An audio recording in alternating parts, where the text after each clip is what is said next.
आज के वीडियो में हम class 12th English UP board short story में lesson number 2 an astrologer's day का नेक्स्ट पार्ट देखेंगे। पिछले पार्ट में मैंने आपको बताया था किस तरीके की रूपरेखा एस्ट्रोलॉजर की थी और वह जहां पर अपना बिजनेस करता था वहां पर किस प्रकार से बाजारें लगी थी, और आगे उसी में हम जोड़ते हुए पढ़ेंगे नेक्स्ट टू हिम, मतलब जो कपड़ों की दुकान लगाया था उसी के ठीक बगल में है ना, next to him in vociferousness came a vendor of fried groundnut. शोर शराबे के बीच came a vendor of fried groundnut, एक मूंगफली जो फ्राइड का मतलब भूंजना होता है, ठीक है ना, जो फ्राइड करके ग्राउंडनट माने जो है मूंगफली बेचता था उसकी दुकान थी। Who gave his ware a fancy name each day, जो कि अपनी वस्तुओं को मतलब मूंगफलियों को रोज एक नए आकर्षक नाम से पुकारता था। Calling it Bombay ice cream one day, एक दिन वह अपनी मूंगफली को बॉम्बे आइसक्रीम कहता था। एंड ऑन द नेक्स्ट, तो अगले दिन दिल्ली आलमंड मतलब कि दिल्ली का बादाम। And on the third rajas delicacy, तो तीसरे दिन वह जो है उसे राजा की नजाकत कह करके जो है नाम देता था अपनी मूंगफली को। And so on and so fourth, और इस प्रकार से आगे और आगे जो है वो नए नए नामों से अपनी मूंगफली बेचा करता था। एंड पीपल फ्लॉक्ड टू हिम, और लोग जो है उसके पास इकट्ठा हो जाते थे, झुंड लगा लेते थे। A considerable portion of this crowd dallied before the astrologer too, और एक कंसिडरेबल माने अधिक संख्या में, पोर्शन ऑफ द क्राउड माने जो भीड़ मूंगफली वाले के पास जमा होती थी, इकट्ठा होती थी, उसका एक काफी हिस्सा डलिड बिफोर द एस्ट्रोलॉजर टू, ज्योतिषी के पास भी इकट्ठा हो जाता था, डलिड हो जाता था, जमा हो जाता था। The astrologer transacted his business by the light of a flare which crackled and smoked up above the groundnut heap nearby। जो एस्ट्रोलॉजर था, ट्रांसैक्टेड का मतलब यहां पे चलाना, हिज बिजनेस माने अपना व्यवसाय चलाता था by the light of a flare, flare माने भट्टी, जो मूंगफली को भूंजने की जो भट्टी थी उसके प्रकाश से,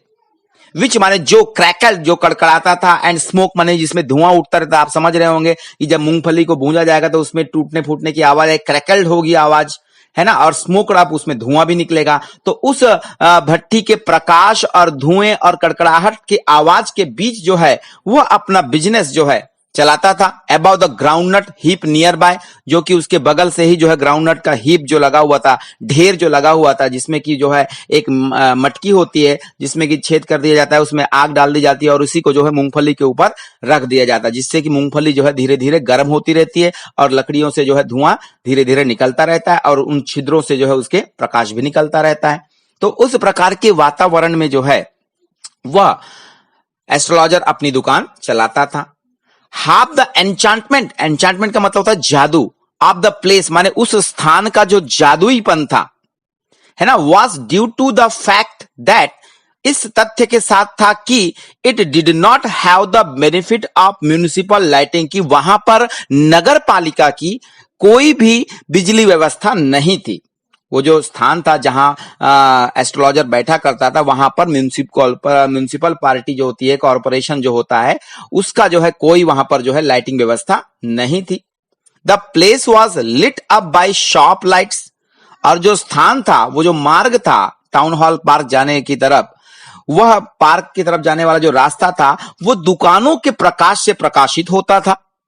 अलग अलग दुकानदार अपना अपना प्रकाश लिए हुए थे और उन्हीं प्रकाश के कारण जो है वहां का मार्ग जो है वो प्रकाशित होता था। 1 or 2 had hissing gas lights, कुछ लोगों के पास माने 1 या 2 लोगों के पास में जो हिसिंग गैस लाइट्स थे। आप जानते होंगे कि पहले समय में जो है हवा भरी जाती थी उसमें, है ना, पेट्रोमैक्स की ही तरह होते थे, लेकिन उसमें जो है हवा भर के जो है उसमें एक जलाया जाता था, उसको हिसिंग लाइट्स उसको कहते हैं। Some had naked flares stuck on poles, और कुछ लोग जो है नेक्ड फ्लेयर्स माने जो है मशाले जो है बांस में बांध करके जो है प्रकाश किए थे अपना। पोल्स का मतलब खंभों में बांध दिया था, नेक्ड स्ट्रक ऑन पोल्स कहा गया है। नेक्ड फ्लेयर्स का मतलब होता है मशाले, मशालों को उन्होंने जो है खंभे में बांध करके अपनी दुकान में प्रकाश किया हुआ था। Some were lit up by old cycle lamps, तो कुछ के दुकानों में जो है ओल्ड साइकिल लैम्प, जैसे मिट्टी के जो दीपक होते हैं, मिट्टी के तेल के जलने वाले जो दीपक होते हैं गांव में आपने देखा होगा, उस प्रकार के दीपक से जो है काम चलाते थे। And one or two like the astrologer, और एक दो जैसे कि ज्योतिष्य, managed without lights of their own,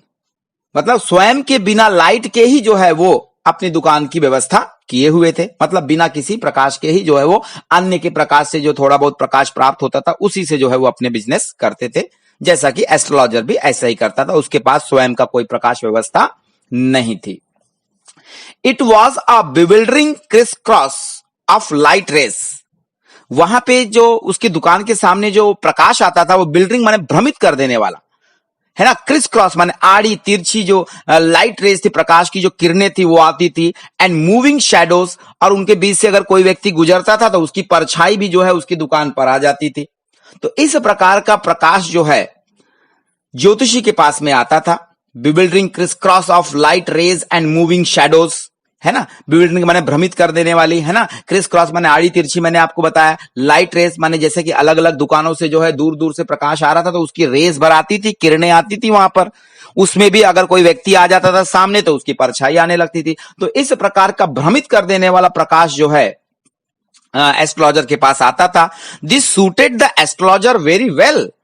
और ज्योतिषी को जो है यह बहुत ज्यादा सूट भी करता था इस प्रकार का प्रकाश, क्योंकि आप जानते हैं कि जो ज्योतिषी है ना, ज्योतिष विषय जो है ये एक रहस्य से परिपूर्ण विषय है, और रहस्यमय विषय होने के कारण उसमें अंधेरा, थोड़ी सी लाइटिंग, धुआं, ये सब चीजें जो है उसको और ज्यादा जो है रहस्यमय बना देते हैं। और जैसा कि ये पूरा वातावरण उसको वहां पर मिलता था, ग्राउंड नट जो मूंगफलियों की जो भट्टी थी उससे धुआं उठता था, उससे जो है आवाज भी आती थी कड़कड़ाने की, लकड़ियों की टूटने की, जलने की, और इसके अलावा दूसरे दुकानों से जो प्रकाश आता था आड़ा तिरछा, उससे वहां पे एक भ्रम का वातावरण तैयार हो जाता था, कभी कभार परछाई बीच बीच में आ जाती थी। तो ये जो पिक्चराइजेशन था ये बहुत ही सूट करता था उस ज्योतिषी को। फॉर द सिंपल रीजन, इसका एक बहुत ही साधारण सा कारण यह था कि he had not in the least intended to be an astrologer when he began life, क्योंकि जो है जब ज्योतिषी ने अपने जीवन को प्रारंभ किया था तब उसने तनिक भी इन द लीस्ट इंटेंट माने तनिक भी उद्देश्य नहीं बनाया था कि वह जो है ज्योतिषी का कार्य करेगा। वो तो अचानक मैटर कुछ हुआ जिसके कारण उसे जो है इस बिजनेस में आना पड़ा, इस धंधे में आना पड़ा, अन्यथा जो है उसका कोई ऐसा उद्देश्य नहीं था, कोई विचार नहीं था, तनिक भी विचार नहीं था कि वह जो है ज्योतिषी बनना चाहता है। And he knew no more of what was going to happen to himself next minutes, and he knew no more of, और वह नहीं जानता था What was going to happen, कि उसके साथ himself नेक्स्ट मिनट, अगले ही मिनट जो है उसके साथ क्या होने वाला है वह स्वयं नहीं जानता था। अर्थात वह जो है ज्योतिषी अपना भविष्य भी नहीं जानता था कि उसके साथ अगले पल कौन सी घटना घटने वाली है, इतना वह जो है अनभिज्ञ था इस विषय को लेकर के। He was as much a stranger to the stars as were his innocent customer, वह उतना ही जो है अजनबी था टू द स्टार्स माने जो है नक्षत्रों के प्रति, तारों के प्रति, as were his innocent customer, जितना कि उसके जो है निर्दोष, इनोसेंट माने कस्टमर माने ग्राहक होते थे, माने जितना उसके ग्राहक जो है नहीं जानते थे उतना ही वह भी जो है तारों के बारे में, नक्षत्रों के बारे में नहीं जानता था। Yet he said things, फिर भी वह ऐसी बातें बताता था which pleased and astonished everyone, जो सभी को आनंदित और आश्चर्यचकित कर देती थी। That was more a matter of study, और यह जो है अध्ययन का विषय था कि वो कैसे बताता था। प्रैक्टिस एंड श्रीव्ड गेस वर्क, उसके पास बहुत ज्यादा प्रैक्टिस थी, अभ्यास था यह करने का, यह काम करने का, एंड श्रीव्ड गेस वर्क, और बहुत ही तीक्ष्ण जो है उसका अनुमान लगाने की जो क्षमता थी, उसके फलस्वरूप जो है वो बहुत अच्छी बातें जो है और आश्चर्यचकित कर देने वाली बातें अपने ग्राहकों को बताया करता था। All the same it was as much an honest man's labour as any other, और साथ ही साथ ऑल द सेम, ठीक उसी प्रकार, it was an much an honest man's labourer, एक ईमानदार व्यक्ति की जो है वह मेहनत का नतीजा था। एज एनी अदर, जैसा कि कोई दूसरा अपने कार्य में मेहनत करता है, ठीक उसी प्रकार से ज्योतिषी भी जो है अपने कार्यों में मेहनत करता था ईमानदारी से। उसी का यह नतीजा था कि वह लोगों को सटीक बातें, सटीक विश्लेषण वह उनका कर पाता था। And he deserve the wages he carried home at the end of a day, और शाम के समय में जो भी वह जो वेजेस माने मजदूरी लेकर के घर जाता था, वह जो है उसकी मेहनत का ही डिजर्वेशन होता था, नतीजा होता था। He had left his village without any previous thought or plan. उसने अपना गांव बिना किसी पूर्व विचार के अथवा प्लानिंग के, मतलब युक्ति के, उसने अपना मकान, अपना गांव जो है उसने छोड़ दिया था। If he had continued there, यदि वह निरंतर अपने गांव में रहता, he would have carried on the work of his forefathers. forefathers मतलब पूर्वजों, तो वह अपने पूर्वजों द्वारा सौंपा गया कार्य ही करता। नेमली, जिसको कि आप कहते हैं टिलिंग द लैंड, खेतों को जोतना, लिविंग गांव में रहना, मैरिंग विवाह करना, and ripening in the cornfield और पकी हुई फसल को काटना, एंड एंचेस्टर होम और अपने पुश्तैनी मकान में रहना। एंचेस्टर का मतलब होता है पुश्तैनी मकान। But that was not to be, लेकिन ऐसा नहीं हो पाया। He had to leave home without telling anyone, उसे जो है घर छोड़ करके भागना पड़ा बिना किसी को बताए। And he could not rest till he left it, और वह जब से घर से भागा, जब से घर से निकला, तब से उसने आज तक जो है आराम नहीं किया। Behind a couple of 100 miles, जब वो वहां से भाग करके जो है 200 मील दूर, जहां आज वो वर्तमान में रह रहा है, वहां से उसका गांव जो है 200 मील दूरी पर था, और वहां से जब वो आया है 200 मील दूरी तय करके, तब से जो है वो इस शहर में, जिस शहर में इस समय वर्तमान में वो रह रहा था, तनिक भी उसने आराम नहीं किया। To a villager it is a great deal, और एक गांववासी के लिए एक ये बड़ा सौदा था। As if an ocean flowed between, ठीक उसी प्रकार जैसे कि समुद्र में जो है लहरों के मध्य तैरना, जिस प्रकार से समुद्र में लहरें उठती है और उसमें तैरने को अगर कहा जाए तो मुश्किल काम होता है, ठीक उसी प्रकार से एक गांववासी को शहर में आकर के अपना जीवन यापन करना उतना ही मुश्किल था जितना कि एक समुद्र में तैरने के बराबर हो। He had a working analysis of mankind's troubles, उसे जो है मैनकाइंड्स ट्रबल माने लोगों की जो परेशानियां थी, है ना, वर्किंग एनालिसिस, उसका विश्लेषण करना बहुत अच्छे से आता था। जो मैनकाइंड्स ट्रबल्स का मतलब जो इंसान के जीवन में जो परेशानियां होती है ना, वो जिसमें कि आप कह सकते हैं मैरिज, शादी संबंधी परेशानियां हो, या मनी माने पैसों की परेशानियां हो, and the tangles of human ties, और जो पारिवारिक जो टैंगल्स और टाइज होती है, मतलब जो है बंधन होते हैं, रिलेशंस होते हैं, उनमें जो मतलब उतार चढ़ाव हो जाते हैं, पारिवारिक जिसको उधेड़ बुन आप कहते हैं, उसमें जो परेशानियां होती हैं, उनका एनालिसिस करना, उनका विश्लेषण करना उसे बहुत अच्छी तरह आता था। Long practice had sharpen his perception, perception माने ज्ञान,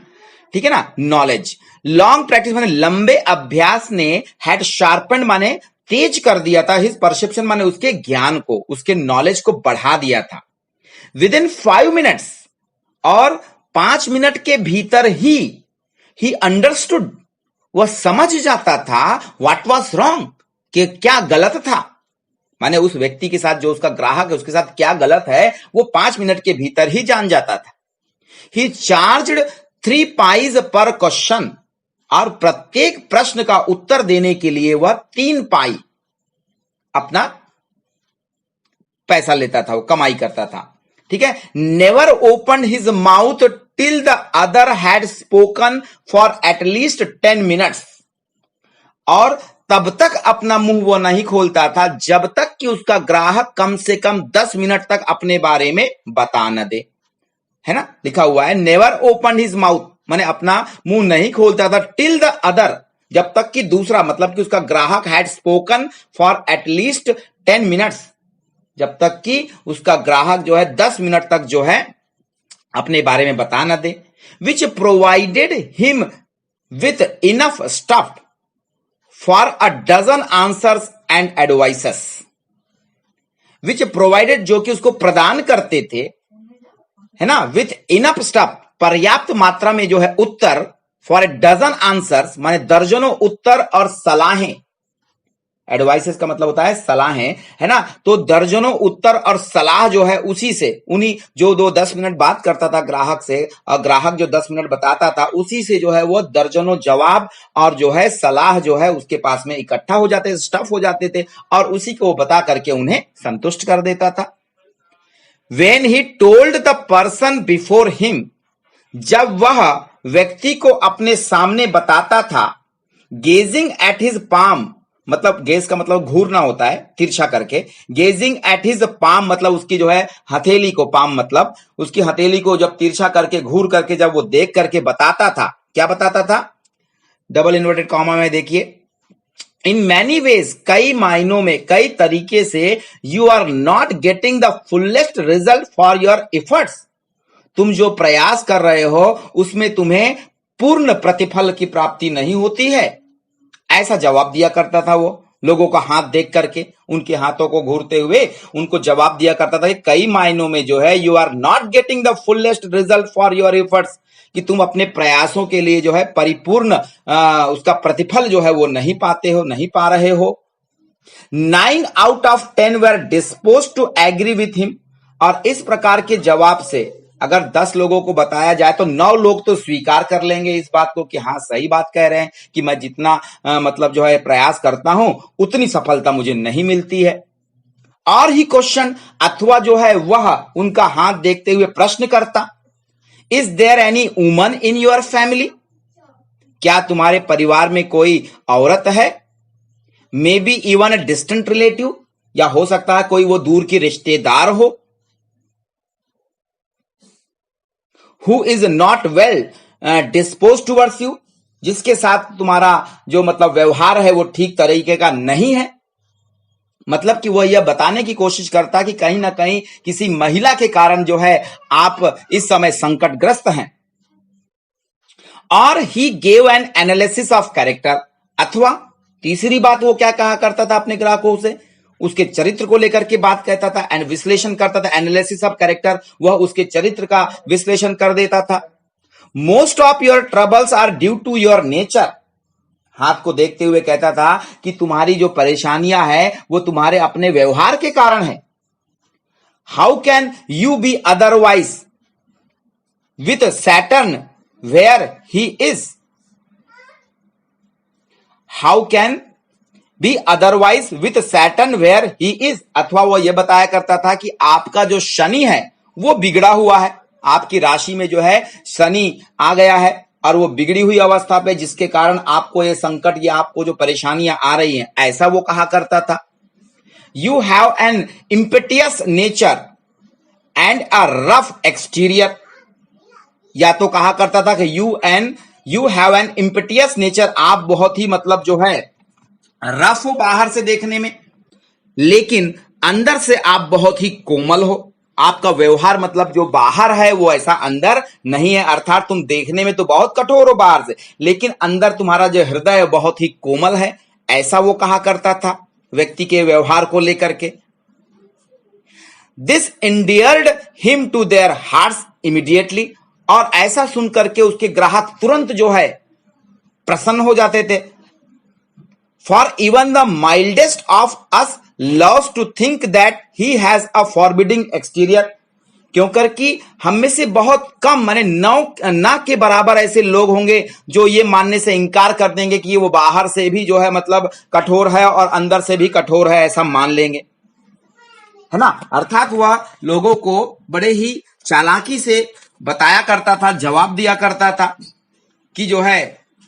आप बाहर से बहुत कठोर नजर आते हो लेकिन वास्तव में तुम्हारा हृदय बड़ा ही कोमल है, तो इससे लगभग लगभग सभी इंसान जो है प्रसन्नचित होते थे, उनके हृदय को ये बात बहुत ही पसंद आ जाती थी, है ना। क्यों कर कि mildest of us loves to think that he has a forbidding exterior, क्योंकि बहुत से लोग मतलब जो है यही बताना चाहते हैं कि वो बाहर से जो है बहुत कठोर है, लेकिन अंतर मन से वो बहुत ही कोमल है, उसका हृदय बहुत अच्छा है, इसलिए सभी को जो है ये बात पसंद आ